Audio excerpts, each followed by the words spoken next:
I told myself I wouldn't come back to the hotel and film a video, but here we are.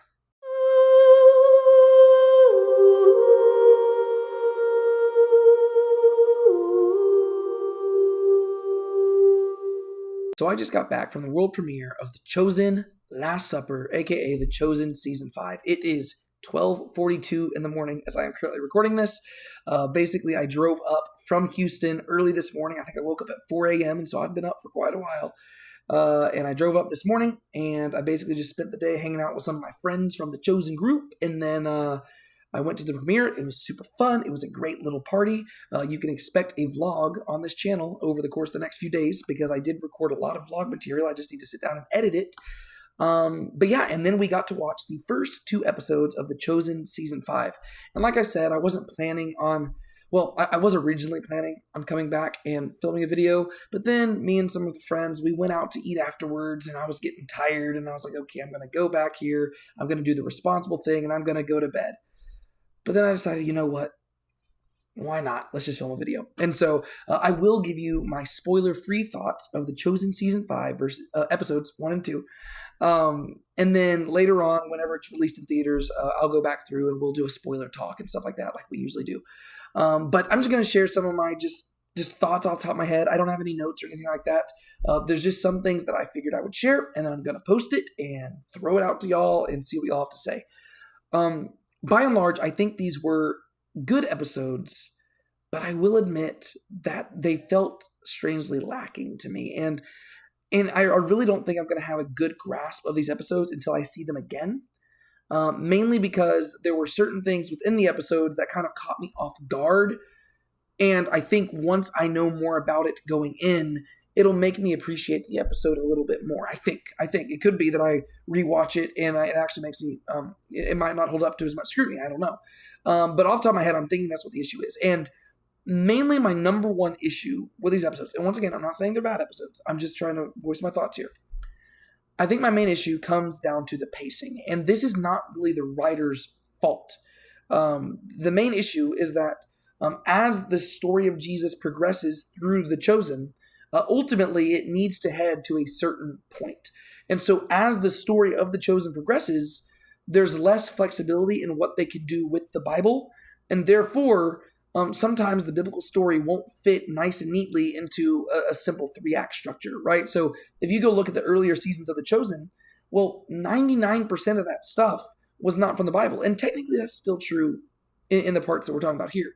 But most of the stuff was fictional storyline, and then they were introducing biblical stories along the way. And so because they were telling their own thing, those earlier seasons of the show have a pretty nice structure to where a lot of the episodes are very well bookended, and they've got clear character arcs over the course of episodes and over the course of seasons.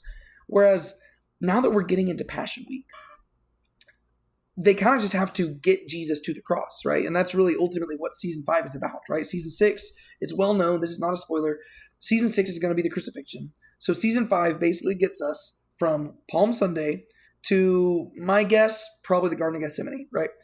Probably to the arrest of Jesus. And so that is what this season is about. But that's not going to fit nice and neatly into a simple 3-act structure. And so I think the number one thing that I probably should have considered going into these episodes is that the structure of this season is going to be vastly different than the structure of previous seasons, because there is a fixed chronology, and in order to be faithful to the Bible, they're going to have to sacrifice some of the modern Western way of storytelling, right? Because they're going to try to be faithful to what historically actually happened, right? There's still going to be a lot of fictional embellishment and stuff like that, like you've come to expect from the show.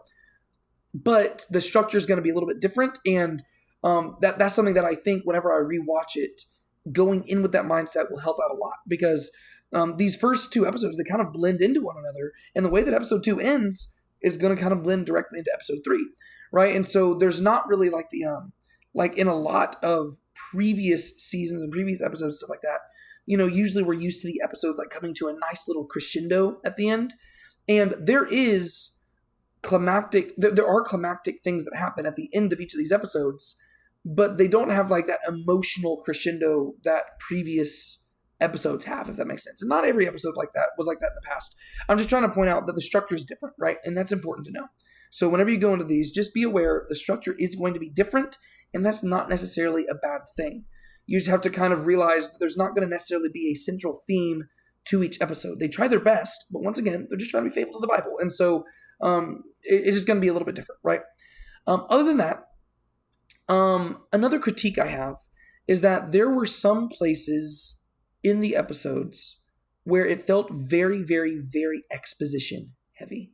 And there are times in the show where they just have to do that, right? They have to explain ancient culture to a modern audience.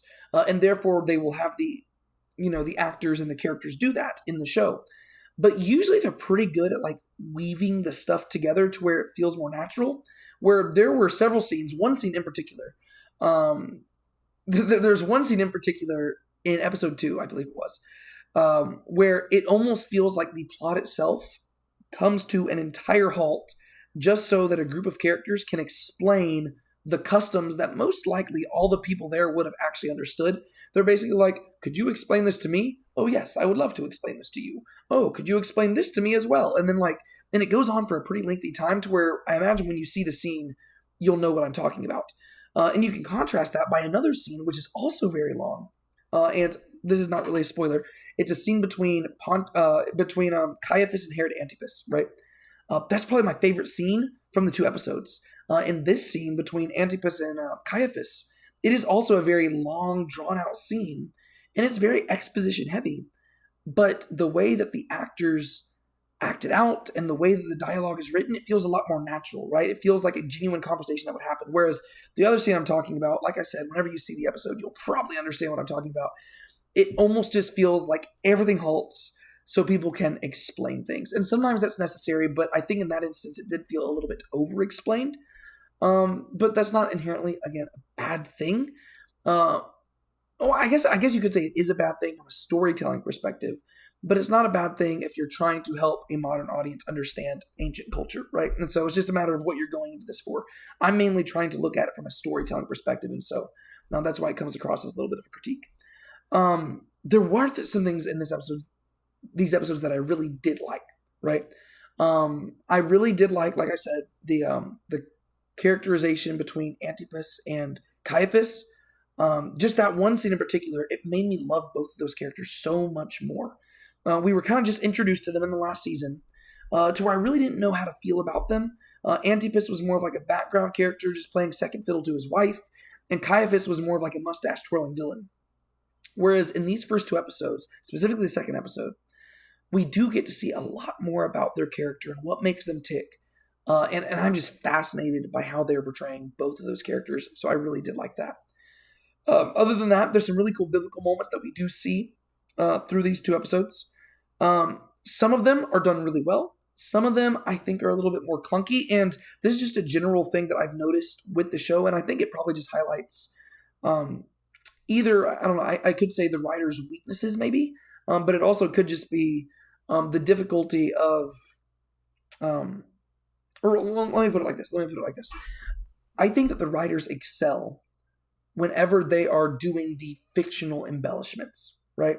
Whereas I think that sometimes their weaknesses are seen whenever they are just trying to adapt the scriptures directly to the screen, mainly because it almost feels like 2 different worlds, right? Because the language with which the characters speak in the show doesn't always align with the language with which people speak in scripture.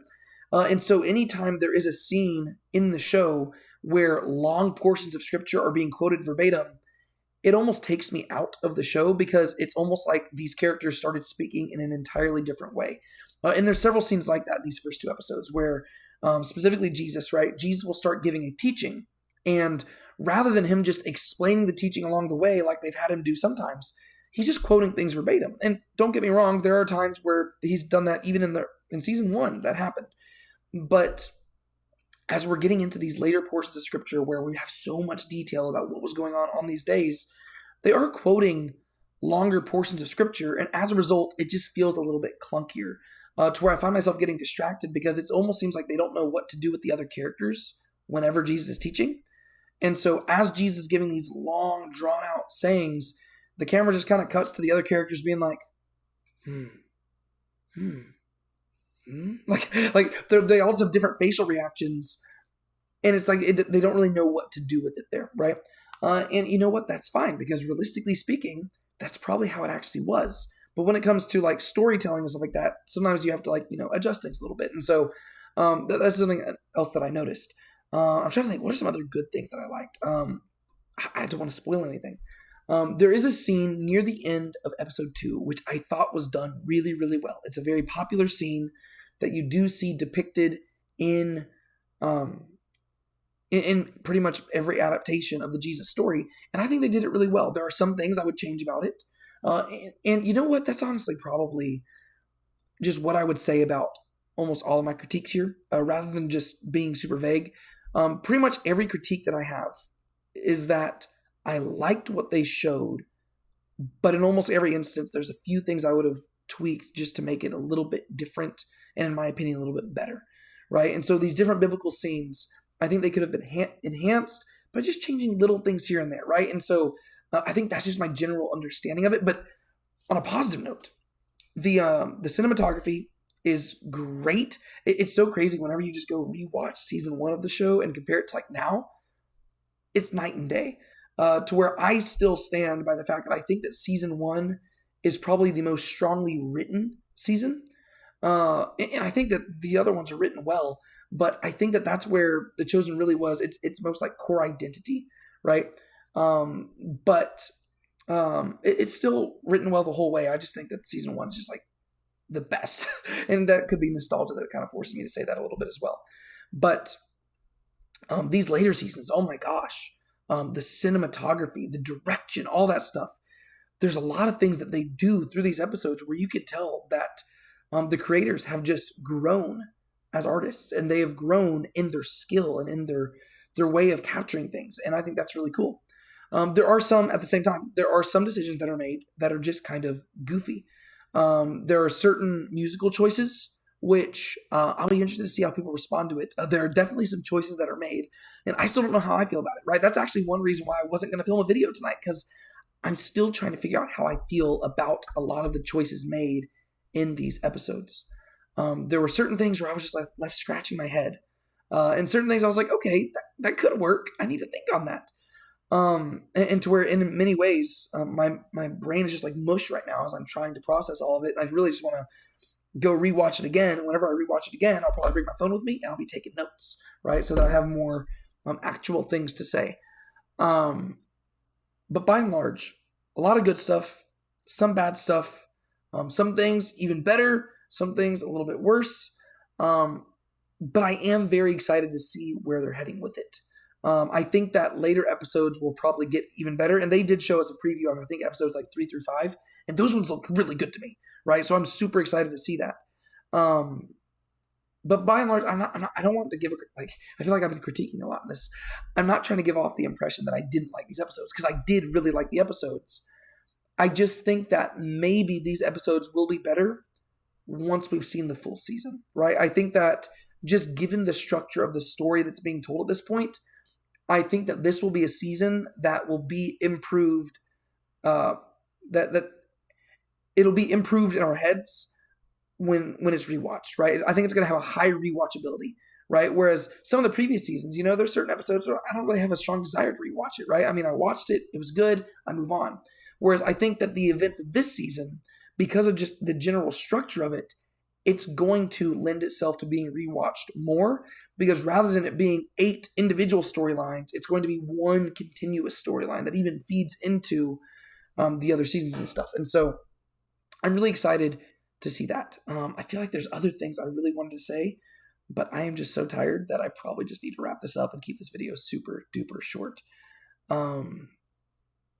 Yeah, you know what? I could sit here all night and think about what I was going to say, but I'll just save it for the spoiler review. Yeah, I'll just stop right there. But I really did enjoy it. I enjoyed, honestly, the experience most of all. And I always just enjoy getting to watch new episodes of The Chosen, and I think that it's a really well done show, and I don't want my critiques of the episodes to possibly overshadow the fact that I'm super appreciative of this show and what the creators are accomplishing through it, right?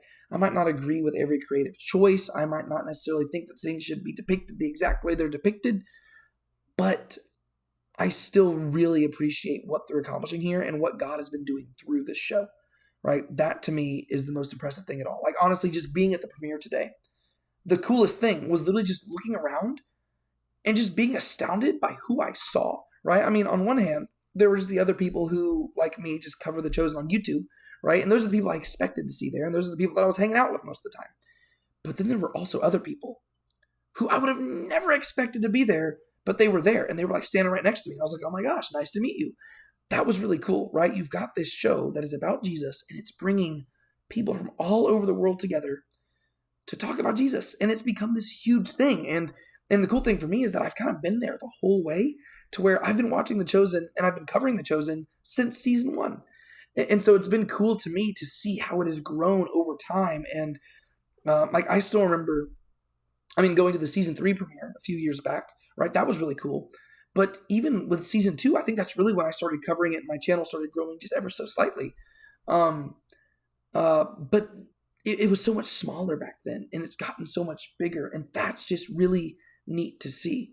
The community has changed as a result, but it's just mind-blowing. Like just being there, I was like, wow, it's cool. Like, whenever I was just wrapping up the vlog that I've been filming, I was just looking at like the swag bag that they gave us and stuff. I was like, well, this is crazy, right? And even just pulling into the premiere, it was so neat. Like, I had a press badge, and then like they had like VIP parking for me and stuff. I was like, this is nuts. Like, this is genuinely crazy that it has come this far, and it's all a show about Jesus, right? That is cool. And so I say all that because I don't want my critiques of the show to be taken in like in the wrong light, right? This is just me talking about a show that I absolutely love, but I'm going to share my honest opinion because my whole channel's called Now Let's Be Honest. But I really will be interested to go and rewatch these episodes, because I think once I rewatch them, I will probably actually have a higher opinion of them, since I know what to expect going in. Oh, I do remember one other thing I was going to say.